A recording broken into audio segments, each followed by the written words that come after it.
مقدم سامعین، ابھی آپ حضرات کے سامنے مظہر عقیدت پیش کر رہے تھے محمد ارسلان مراؤ کا نام۔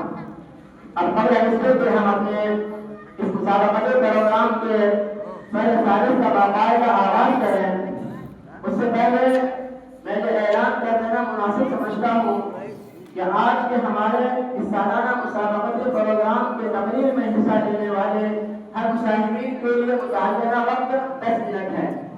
8 منٹ پر پہلے گھنٹی بجے گی جو اس بات کی علامت ہوگی کہ اب صرف 2 منٹ باقی ہے۔ 2 منٹ کے بعد دوسری گھنٹی بجے گی، اس کے ساتھ ہی آپ کا وقت ختم ہو جائے گا اور آپ اپنی تقریر کو ختم کر دیں۔ اب ہم بلا کسی تاخیر کے آج کے اس مسابقتی پروگرام کے پہلے ثالث کا آغاز کرتے ہیں۔ محترم حضرات، اسلام نے ہمیں بہت بڑا مقام عطا فرمایا ہے، مگر افسوس کہ ہم نے اس کی قدر نہ کی اور اپنے اصل مقام سے ہٹ گئے۔ مسلمانوں، سمجھو اور ہوشیار ہو جاؤ، وطن لاپرواہی اور بے توجہی کا یہ حالت رہے گا تو یاد رکھیے کہ ایک وقت ایسا آئے گا کہ ہمارے باعظمت اور سربلند تاریخ مظلوم تاریخ میں بدل جائے گی۔ مظلوم تاریخ میں منتقل ہو کر دنیا کی تمام تاریخوں کے سامنے سربلند نظر آئے گی۔ آج ہمیں سمجھنا چاہیے اور غور و فکر کرنا چاہیے کہ ہمارے طرف تباہی اور بربادی کے ہاتھ بڑھ رہے ہیں، دور دفعہ ظلم و ستم کے پہاڑ ٹوٹ رہے ہیں، شکنجوں میں دبانے کی کوشش کی جا رہی ہے۔ آخر ان کی وجہ کیا ہے اور ایسا کیوں ہو رہا ہے؟ پھر سمجھ لیجیے، اگر اس کا جواب کچھ ہو سکتا ہے تو وہ صرف یہ ہو سکتا ہے کہ آج کا مسلمان نہیں رہا۔ آج ہم اپنے مسلمان ہونے کا جھوٹا دعویٰ کرتے ہیں، قوانین اسلام سے منہ موڑ کر، اسلام کے اصولوں کو توڑ کر پھر اپنے آپ کو مسلمان پیش کرتے ہیں۔ تو آئیے میں اس مسابقتی پروگرام کے پہلے ثالث کے پہلے مشاہد محمد اجمل اریاوی کو آواز دے رہا ہوں کہ وہ آئے اور اسی موضوع پر اپنے ماضی ضمیر کو ادا کریں۔ موضوع اسٹیج پر۔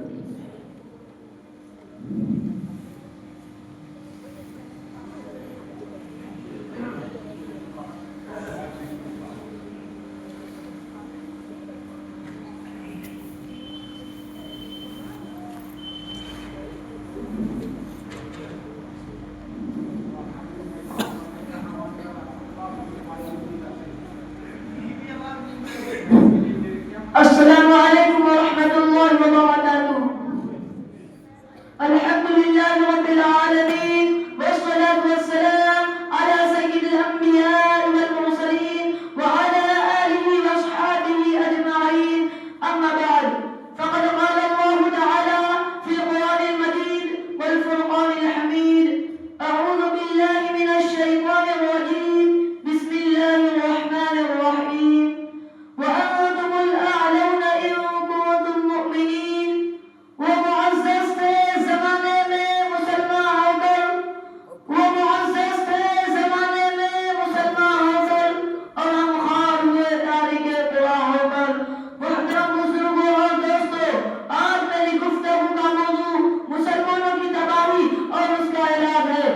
آئیے اس موضوع کے تحت ہم اپنے شاندار ماضی پر ایک نظر ڈال کر مستقبل کی تعمیر اور ترقی کے سامان تلاش کریں۔ قرآن کریم میں رب ذوالجلال کا ارشاد ہے، وَأَنتُمُ الْأَعْلَوْنَ إِن كُنتُم مُّؤْمِنِينَ، کہ تم مجھ سے بلند رہو گے اگر تم مومن ہو۔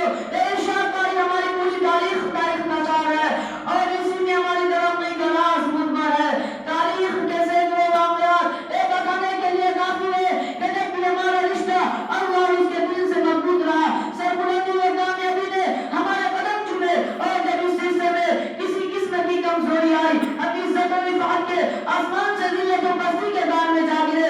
تاریخ ہمارے سامنے جنگ بدر کی مثال پیش کرتی ہے۔ جنگ بدر میں جو کامیابی ہوئی وہ صرف ایسی رشتے کی مضبوط کی بنیاد پر ہوئی، ورنہ اگر کامیابی ہوگی تو کفار مکہ کو ہوگی، کیونکہ کفار مکہ تقریباً 1000 تھے اور بڑے جوش و خروش کے ساتھ تھے۔ ان کے پاس 700 اونٹ، 200 گھوڑے، نیز سب کے پاس تلواریں اور دیگر جنگی ہتھیار موجود تھے۔ ادھر ابو جہل، عتبہ، شیبہ، ولید، حنظلہ، عاص، امیہ بن خلف، نضر ابن حارث، عبد المطلب کے جیسے شجاعت اور پیدا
حضرت بلال حبشی رضی اللہ عنہ اس کے پیٹ پر نیچے سے تلوار چلا دیتے ہیں اور اس میں جہنم رسید کر دیتے ہیں۔ اسلام کے نوجوانوں، جانتے ہو کہ حضرت بلال حبشی رضی اللہ عنہ کون ہے؟ اسی امیہ بن خلف کے غلام ہے۔ اسلام قبول کیا تو مکہ کے اندر امیہ بن خلف دوپہر کے وقت تپتے ہوئے ریت پر لے جا کر پتھر کی بڑی بڑی چٹانیں رکھ دیتا تھا تاکہ یہ حرکت نہ کر سکے۔ رات کو زنجیروں میں باندھ کر کوڑے لگا تھا۔ اگلے دن ان کو گھر میں زمین میں لے جا کر اور زیادہ زخمی کیا جاتا کہ تکلیف سے بے قابو ہو کر اسلام سے پھر جائے یا یوں ہی چوک چوک کر مر جائے۔ پیروں میں رسی باندھ کر مکہ کی گلیوں میں گھسیٹا جاتا، طرح طرح کی اذیتیں اور تکالیف پہنچائی جاتی، یہاں تک کہ تکالیف دینے والے تھک جاتے تھے، اکتا جاتے تھے۔ کبھی امیہ بن خلف کا نمبر آتا ہے، کبھی ابو جہل کا نمبر آتا ہے تو کبھی اوروں کا نمبر آتا ہے۔ آج میدان جنگ کے اندر وہی غلام اپنے آقا و مالک یعنی امیہ بن خلف کو قتل کرنے کے لیے دوڑ رہے ہیں اور امیہ بن خلف میدان جنگ چھوڑ کر بھاگ رہا ہے۔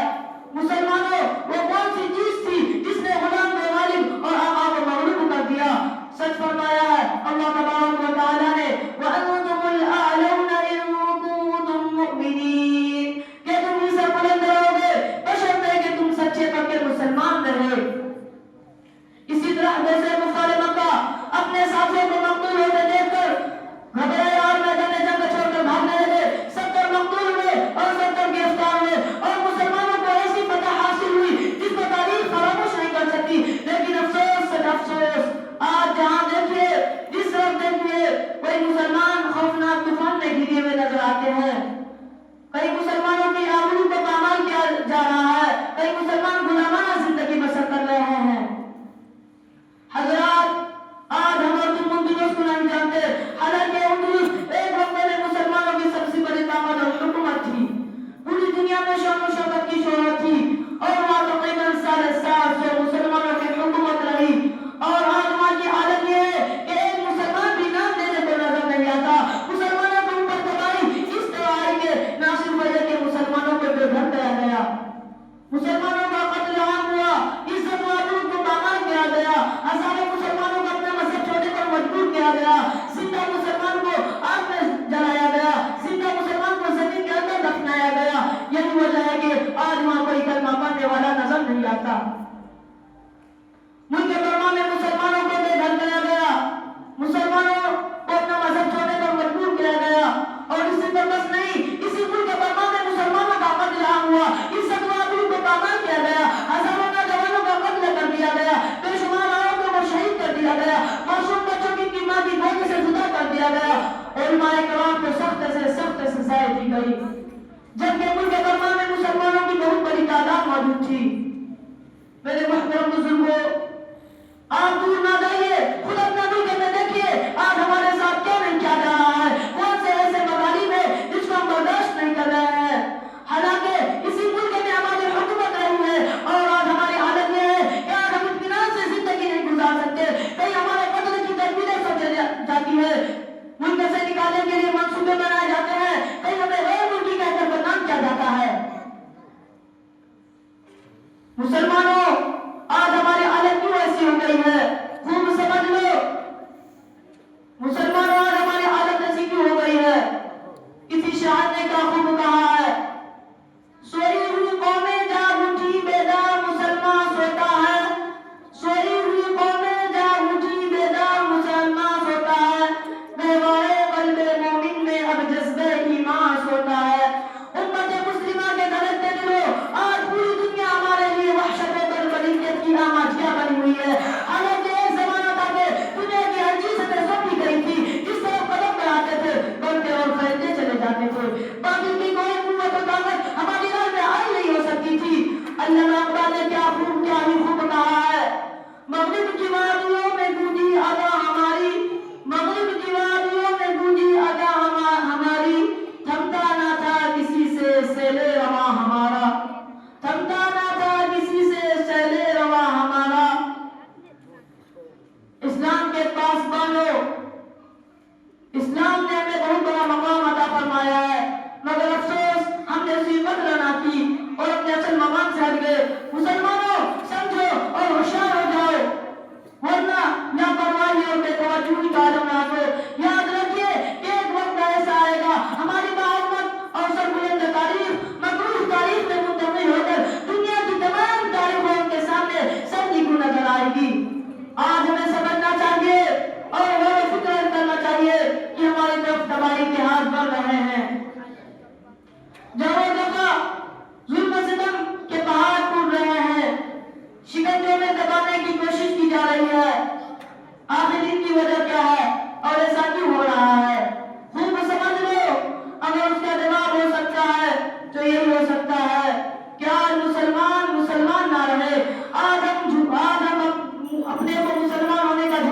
کرتے ہیں.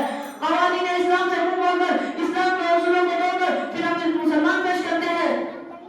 مسلمانوں, حقیقت یہ ہے کہ ہم نے اللہ کی شریعت سے روگردانی کر لی. حضور اقدس صلی اللہ علیہ وسلم کے دامن مقدس کو ترک کر دیا.